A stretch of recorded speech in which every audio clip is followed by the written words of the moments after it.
Kitco News, special coverage of the Deutsche Goldmesse, is brought to you by O3 Mining.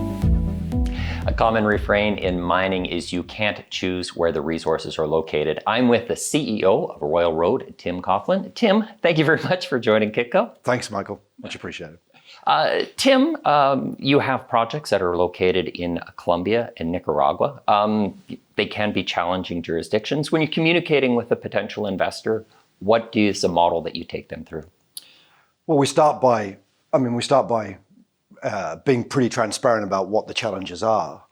And both countries are quite different. So it's not so much a model, it's more adapting your operations to ensure that you're minimizing your operating risk. Oddly enough, Nicaragua is quite straightforward. And I know that probably sounds a little bit disingenuous, but it's true. I mean, there's a strange dichotomy in Nicaragua because of the international view of its governance, and rightly so. And then actually the reality of working on the ground there. And in fact, the government's very supportive, and it's quite a pleasant place to get on with. Colombia is very challenging. But it's very regional. And so, it's a country that's sort of separated by three very distinct mountain ranges. So it has a sort of east-west variation in sort of social challenges, if you like, and a very well-defined north-south challenge. Mm-hmm. And so we have two blocks. We have what we call the northern block, which is in Antioquia, and then what we call the southern block, which covers Cauca and Nariño province in the south. The southern block is way more challenging than the northern block. Northern block's a fairly straightforward operating environment.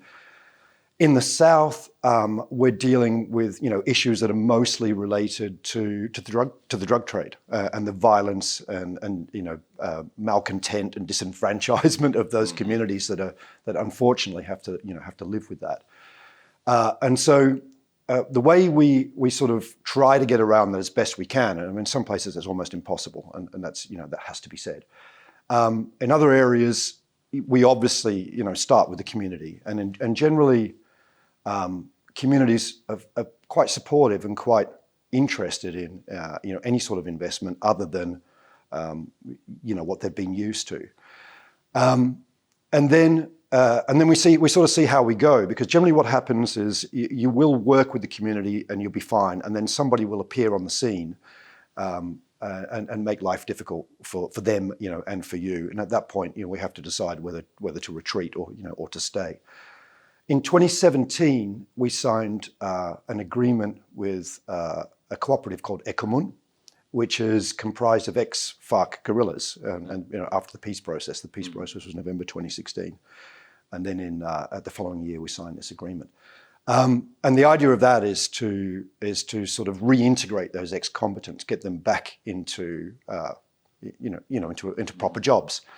And that's been quite successful. It's been slow, but it's been quite successful. And it's very interesting having, and it doesn't work everywhere, I should say, but it's very interesting having their perspective on the environments in which they believe we would be able to advance exploration and bring on sort of community agreements, and the ones that we should just forget about.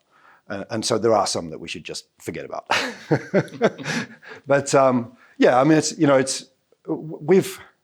we've always done this. I don't know why. We've always done this, and well, I do know why. When we started life as a team, the idea, we were working with the IFC and the EBRD in Eastern Europe, and in Bosnia, in the Balkans, so in Bosnia, but in Bosnia, Kosovo, and other environments. And the idea really behind the model is that if you go and discover a resource out in these sort of post-conflict environments, it helps to decentralize the economy and the power base, and you're putting wealth and resources into the hands of these often very sensitive and sensitized rural communities, and rebuilding that economy, as it were, because often the discontent, especially if it's an internal conflict like Colombia, is between those rural communities and sort of the established elite in in that case in Bogota.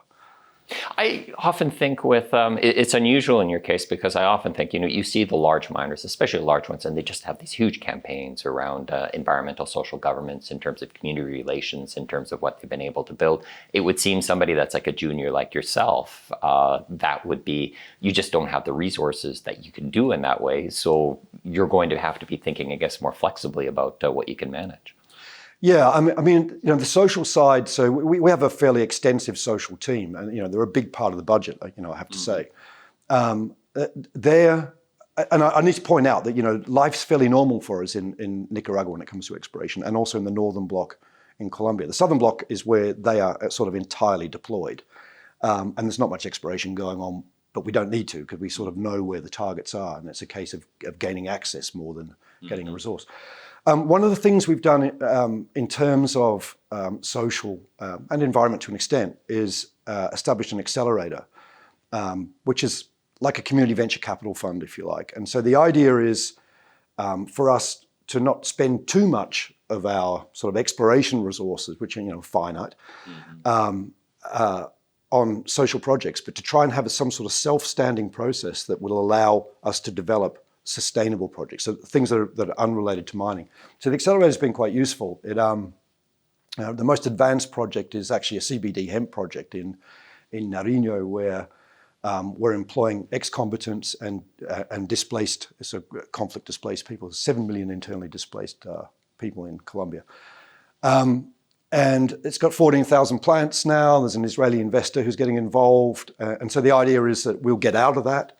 Those funds will get reinvested in our other accelerator projects. We've got a pretty cool one in Nicaragua, which is a native plant that produces its own bioinsecticide, which is effective in killing ticks, and also a thing called a varroa mite, which kills honeybees. So those projects will be entirely standalone, and at some point we'll exit and that money gets reinvested in the next project. So it's not quite there yet, but hopefully in the next few years, the accelerator will just be self-sustaining.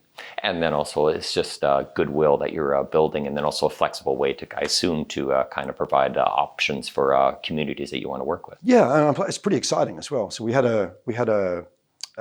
like a Shark Tank contest just recently. We had 85 applicants between Colombia and Nicaragua. We're down to 3 or 4 finalists with all sorts of great things. Like there's one where they're using a fly that you actually mash the poor thing up at the end of the day.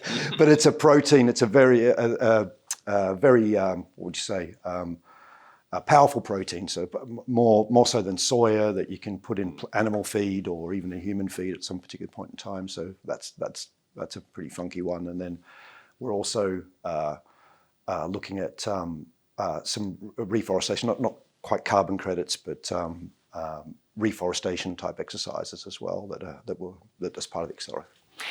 You had a funding, I think it was a year ago in August, and then you also had a hit recently as well with sale. Yeah, so we raised some money in August last year, and then we sold. Like I said, well, I should say that we're focused on sort of tier 1 ore deposits. So we sold a smaller one and banked $22.5 million US off that, just recently. Mm-hmm. The model going forward, what's the business going to be going forward for Railroad?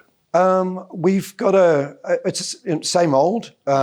We've got a couple of projects that we're drilling right now, one in Nicaragua and one in Colombia, that we think have got that sort of tier 1 potential, so tier plus 5 million ounces type of stuff. We're pretty pleased about the one in Colombia because it's got copper with it. I think we need to build our copper portfolio a bit more, given for obvious reasons. We've got a lot of copper projects, some in Colombia that are quite spectacular, but they're in the south, and we need to gain sort of secure access to them.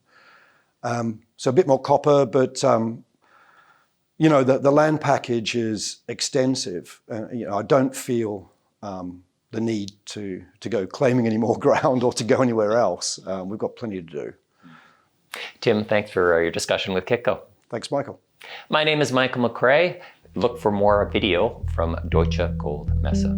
Kitco News, special coverage of the Deutsche Goldmesse, is brought to you by O3 Mining.